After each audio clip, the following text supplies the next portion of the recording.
to recap again the arguments here and you know what's being said and on both sides. Number one, is Trump an officer of the United States, or was Trump an officer of the United States as president? And or would, actually, it's not even so much was Trump an officer of the United States, is would he be an officer of the United States were he to become president again, which is, you know, a distinction without a difference without whatever. I think it's fairly clear that the presidency should be considered an office of the United States. It's stated so 20 times in the Constitution, which means that it's fairly clear that the president is an officer. But you know they're going to be debating this, and you know we'll see where that debate goes.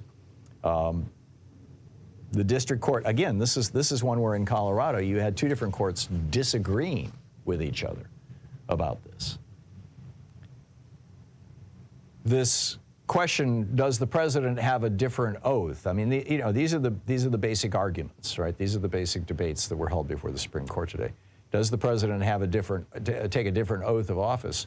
Well, yeah, there is slightly different language for the president, and this is in part because of the way the Constitution was written. The Constitution was written over a 3-4 month period.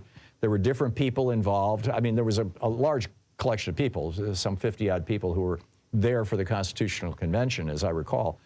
But there were people who came and went. Alexander Hamilton was only there for about a third of it, for example.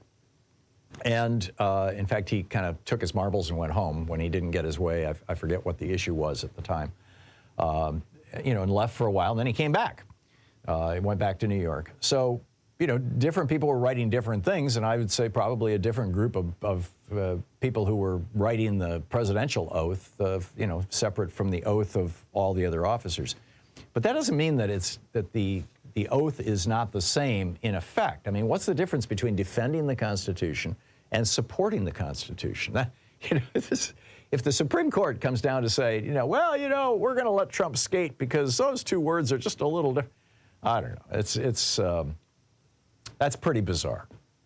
So anyhow, we'll as always, we will see where this goes, but and we'll see how rapidly this gets all resolved.